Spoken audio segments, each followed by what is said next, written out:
Hello, and welcome to my channel. Now today we're going to do a little bit of a different sort of video. But it won't deviate too much from what one of my main cornerstones of this channel is, and it's history stuff. Now today, we're going to compare the counterparts between Caesar's Legion and their historical counterpart, the Roman Empire. And it makes more sense considering that Caesar himself based the Legion off the Roman Empire, as stated through dialogue with him, should you ask, of course. But yeah, this is not gonna be any order. I'm just gonna read off what I have here, what I cobbled together in my few hours of reading up on stuff, and you know what I mean. But yeah, enough stalling. On the list we have the Frumentari. Now we're gonna start off with the history bit. The original Frumentari were wheat collectors. You know, they go around the provinces collecting wheat. For the granaries for either future campaigns or potential droughts or famines. However, Hadrian used the Frumentari as they had the most contact with the locals, since they needed to procure grain throughout the empire, and thus using them as the basis of it, the Frumentari have been transformed from a basic wheat collecting branch of the government to now a intelligence branch of the government. But amongst those tasks, like intelligence gathering and wheat collection, they also aid in the collection of taxes and dealing with internal matters. They're also a part of the military in some aspects. Now, Caesar's Legion Frumentari essentially serve the same purpose, at least in terms of intelligence gathering. They are the eyes and ears of the Caesar, and they are responsible for many things outside of overt military operations. Examples being diplomacy, sabotage, or small-scale attacks, such as that at Nipton, as well as arms deals, such as those with the Omertas and the failed arms deal with the Van Graffs. The Frumentari are headed by the one and only Vulpes Inculta, or Vulpes Inculta, however you want to pronounce it. He is a trusted confidant of the big boss of the East, i.e. Caesar. Now, notable Frumentari are those such as Olerio, Cato Hostilius, Carl, Picus. This one came as a surprise to me. Ulysses, although he is no longer Legion. He is in his own DLC expansion known as Lonesome Roads. He is the primary antagonist of the DLC, where you can either stop him or let him blow up either both Caesar's Legion and the NCR, or one or the other. Or you can stop him altogether and either kill him or spare his life, or convince him to stop, in which you two have to fight the marked men. But moving aside, next we have the Legate, or Legatus. Now, historically, the Legatus, or the Legate, in the age of the Greater Roman Empire, or just the Roman Empire if you want to simplify things, he was essentially the commander of the Legion in any given province. You have two essential ranks for the Legatus. You have the regular Legatus, who commanded over the individual legions, and you have the Legatus pro praetore, or Legatus Augusti pro praetore, who is both the governor of the province and head of all the legions should there be more than one. However, if there is only one legion, then it is only Legatus. They serve a maximum term, at least at the start of the empire, of 2 years, but after the reign of Augustus, it extended to 3 to 4 years, or longer if need be. Now, in Fallout New Vegas, the Legate commands the entire military might of the Legion.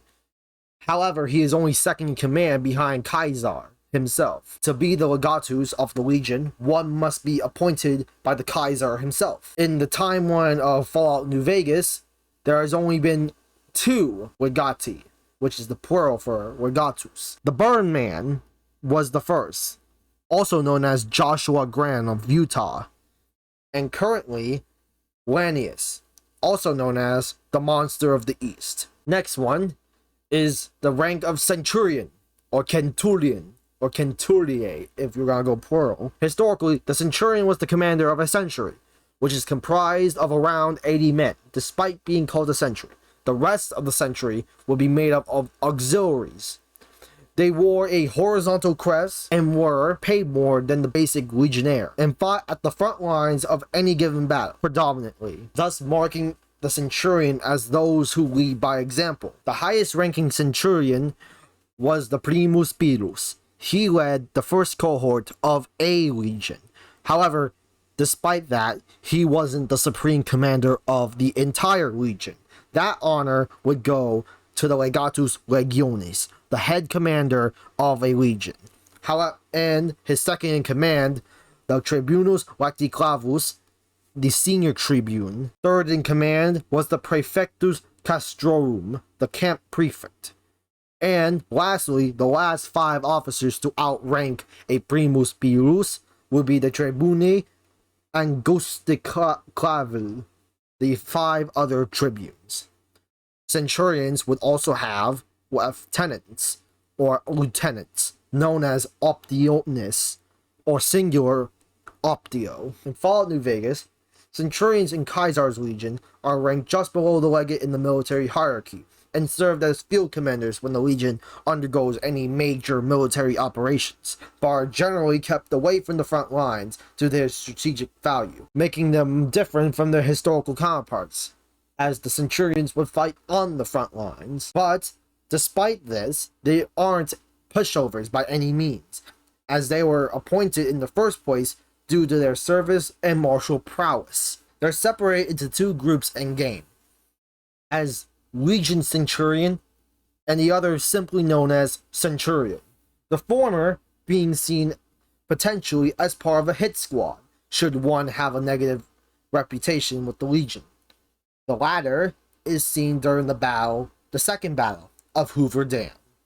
Notable Centurions include those of Cyrus Aurelius of Phoenix of Cottonwood Cove, and Gaius Magnus from the DLC expansion Lonesome Roads. Next up, we have the Decanus. Historically, the Decanus is the commander of a contubernium, which is comprised of 8 legionaries and 2 auxiliary soldiers, thus the title of Decanus, or Chief of 10. The Decanus was responsible for maintaining discipline within his troop during battle and on the march, as well as supervising the creation of tents for them to sleep in. In Caesar's Legion, the Decanus ranks below the Centurion in the militaristic hierarchy, but the Legion Decanus is itself divided into 3 groups. You have the Recruit Decanus, the Prime Decanus, and the Veteran Decanus. All are distinguished by 3 ways. 1 is their experience, 2 their armor, and 3 the color of their plumes. A Recruit Decanus would wear mostly black and some red plumes. The Prime Decanus would wear fully black and white plumes. And for the Veteran Decanus, they would wear all 3 black, red, and white plumes for their helmets. Their purposes in the Legion include those of leading small camps, heading small camps, being assistants to centurions, and commanding the lesser legionaries. Notable members of the Decanus rank are those such as Dead Sea of Nelson, Severus of Cottonwood Cove, who is the second in command of Aurelius of Phoenix, and Alexus of Tachaicup Mine. Next, we have the Legionaries. The Legionary is the backbone of the Roman Empire and the late Roman Republic's military. They make up most of the century, aside from officers and auxiliaries. They are commanded by 3 types of officers, such as the Centurion, the Optio, and the Decanus. They also serve many roles that deal in many things, such as construction, amongst other tasks. In Caesar's Legion, the legionaries serve the same purpose as their historical predecessors. However, they much like the Decanus, are divided into 3 different ranks: the Recruit Legionary, the Prime Legionary, and the Veteran Legionary. And the Legionaries in Caesar's Legion are set up like that of the maniple system that came before the Marian reforms in the late Republic. The recruits are at the front, making them the Hastati maniple. The Prime Legionaries are in the middle, making them the Principe maniple. The veterans are to the rear, making them the Triardi maniple. The Legionaries will be picked from birth and be trained to be a recruit legionary in the Legion. And as they survive and serve this Legion well, they will move through the ranks. And should they show competency in leadership, they may or may not be appointed to the Decanus rank, making them a recruit Decanus. Next, we have the Praetorian Guard. Historically, the Praetorian Guards were the guards of the Emperor, as well as a police force, the fire brigade, and the night watchman. And they generally served their role as both the guards of the Emperor and the guards of the capital city of Rome. However, they were infamous for their political corruption, their sway in political matters, and even deposing and appointing many an emperor during the 3rd century. However, in the end, they were dissolved by Emperor Constantine I, the Christian Emperor, Constantine the Great. In Caesar's Legion, the Praetorian Guards serve as both Caesar's and the Legate's bodyguards. Those in the Praetorian Guard have both the talent and qualifications to become Centurions, but they serve as the security forces of the Caesar. Those who wish to become a Praetorian must beat an existing Praetorian for their position and mantle. This also applies to the leaders of the Praetorian Guard. And during the course of the game Fallout New Vegas, the Praetorian Guards are led by Lucius, who is a highly respected member of the Praetorian Guard. Thus, no one has yet to challenge him for his position as leader of the Praetorians. The last on the list, at least the most prominent ones, is the Standard Bearer. Historically speaking, the Standard Bearer was known as the Signifer. Their duty was simple but dangerous, as they were amongst the first ranks of the century. They were the ones who held one of the most important things for the Romans: the Eagle Standard. To lose the standard is to lose the honor of a legion. Caesar's Legion, the Signifer in New Vegas, was known as the Vexillarius, or the Legion Vexillarius. They serve the same purpose as their historical counterparts. They, however, carry the banner of the bull, which is the symbol of the Legion in Fallout New Vegas. One can be found in the fort. The second can be found in the companion quest, I Forgot to Remember to Forget. And most often, you'll find them in Legion hit squads. And yeah, this is the end of the video. Thanks for watching. And if you want to see more, comment down below. I do various types of content. Well, it's content that I like to make. And I hope you all enjoyed this video. Comment down below which faction, both historically or video game wise, you want to see next. This is the Manchurian General, and I'm signing off.